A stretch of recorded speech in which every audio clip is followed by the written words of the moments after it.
साध्या आणि सोप्या पद्धतीने आपण तांदूळची भाजी बनवणार आहोत। मी तांदूळची भाजी निवडून घेतलेली आहे।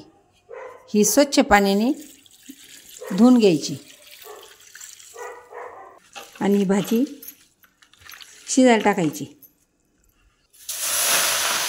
ही भाजी 2 मिनिटांसाठीच उकळून घ्यायची आणि याच्यामध्ये पाणी टाकायचं। याला जास्त पण शिजून द्यायची नाही। त्यासाठी हिरव्या मिरच्या घेतलेल्या आता, लसूण सोलून घेतलेला आहे, जिरे आणि बारीक मीठ घेतलेलं आहे। भाजी थोडीशी शिजलेली, जास्त पण शिजून नाही द्यायची। ही 2 पाण्याने पिळून काढायची। कढईमध्ये तेल टाकून घ्यायचं। तेल थोडंसं जास्तच टाकायचं भाजीला। त्यात जिरे टाकायचे आणि जी हिरवी मिरची लसूण वाटलाय ना, ते जाडसर वाटलेलं आहे, ते पण याच्यामध्ये टाकून घ्यायचं। हे असं 2 मिनिटांसाठी असं हलवत राहायचं।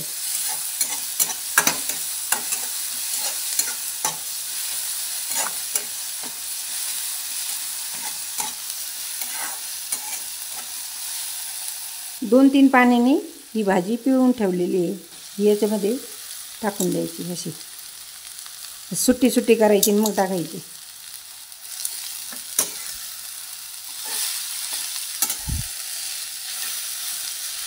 हे असं छान हलवायचं। मिरची आणि हे एकत्र झालं पाहिजे।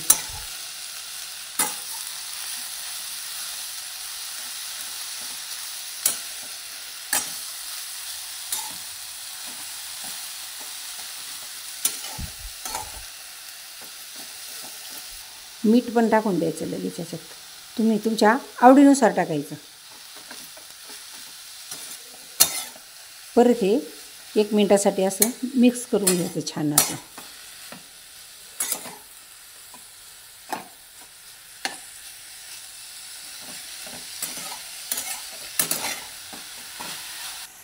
भाजी तयार झालेली पहा, कलर पण छान आलेला आहे। गावाकडच्या पद्धतीने ही भाजी बनवलेली आहे। तुम्ही नक्की करून पहा। आवडल्यास शेअर, लाईक करायला विसरू नका।